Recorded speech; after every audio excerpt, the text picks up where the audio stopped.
اب ہے امام قاسم آتے ہیں اور آ کر اجازت طلب کی، اے میرے چچا، اے حسین، اب مجھے بھی مقتل میں جانے کی اجازت دے دیجئے۔ آپ نے فرمایا، اے میرے بھتیجے، میں کون سے دل سے تمہیں اجازت دے سکتا ہوں؟ امام قاسم کی خوبصورتی ایسی تھی، تاریخ میں آتا ہے ایسا لگ رہا تھا کہ اس کرب و بلا کے میدان میں 14ویں رات کا چاند اتر کے امام قاسم کے چہرے میں آ گیا ہو، اور بڑے خوبصورت نظر آ رہے تھے۔ امام قاسم نے جب اجازت طلب کی، امام حسین نے اجازت نہیں دی، لیکن امام قاسم نے کی عمر کتنی تھی؟ 11 سال عمر ہے امام قاسم کی، اور جانے کے بعد خیمے سے دور چلے گئے اور اپنے اکرو بیٹھ کر اپنے سر کو دونوں پیروں کے بیچ میں ڈال لیا اور رونا شروع کر دیا۔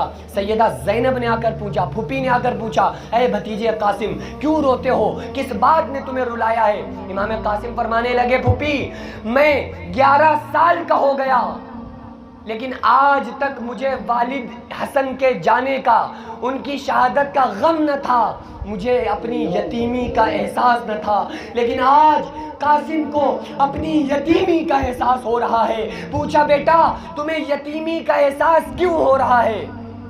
امام قاسم نے فرمایا، کیونکہ چچا حسین نے مجھے شہید ہونے کے لیے اجازت نہ دی، مجھے اپنے آپ پر قربان ہونے کی اجازت نہ دی۔ سیدہ زینب نے فرمایا، اے قاسم، تمہارے بازو پر جو تعویذ بندھا ہوا ہے اس تعویذ کو کھول کر دیکھو، تمہارے بابا نے تعویذ باندھا تھا اور کہا تھا جب مشکل وقت آ جائے تو اس کو کھول کر دیکھ لینا۔ جیسے ہی امام قاسم نے اس تعویذ کو کھول کر امام حسین کے ہاتھوں میں دیا، امام حسین نے اس خط کو پڑھا، اس تعویذ کو پڑھا، اس میں لکھا تھا کہ اے قاسم، جب میرے بھائی حسین پر کوئی ایسا مشکل وقت آئے تو حسین سے پہلے جا کر مقتل میں شہید ہو جانا، حسین پر اپنی جان کو قربان کر دینا۔ ہمیں قاسم کو آپ نے اجازت دے دی۔ غور کیجئے، 11 سال کی عمر ہے، زرہ پہنائی جاتی ہے نا، زرہ جنگ کے لیے بھیجنے کے لیے، لیکن زرہ بڑی تھی، امام حسن کے آ نہیں رہی تھی، امام قاسم کے آ نہیں رہی تھی۔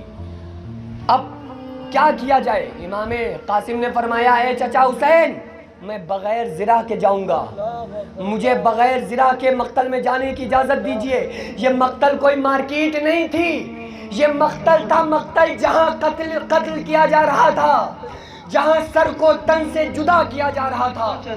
امام حسین نے اجازت دے دی، امام قاسم پہنچتے ہیں اور بہت دیر کے بعد امام قاسم جس طرف جاتے تھے کوفیوں کی اور یزیدیوں کی صفوں کو گرا دیتے تھے، ایک تیر آیا اور آ کر امام قاسم کی گردن میں آ کر لگا۔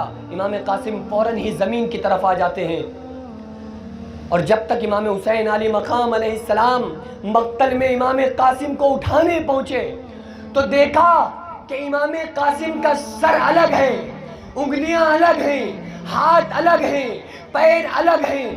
تاریخ میں آتا ہے کہ امام حسین تڑپ جاتے ہیں اور سوچنے لگے کہ جب میں اپنے بیٹے علی اکبر کو اٹھانے کے لیے آیا تھا تو اس کے جسم کے 2 ٹکڑے تھے، ان 2 ٹکڑوں کو لے کر کے گیا تھا، لیکن میرے بھائی حسن کے بیٹے قاسم کی آج جسم کو دیکھ رہا ہوں کہ آج نہ جانے کتنے ٹکڑے ہو چکے ہیں، جتنے ٹکڑے گنے نہیں جا سکتے۔ غور کرنے کا مقام ہے حسینیوں، تصور میں لائیں اس وقت کو۔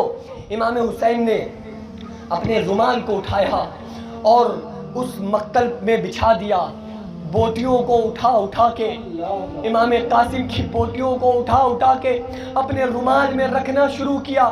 اس کے بعد میں اس کو گٹھری سا بنایا اور اپنے کاندھے پہ لادا اور اوجھل قدموں کے ساتھ آپ مقتل سے باہر کی طرف، خیمے کی طرف آنے لگے۔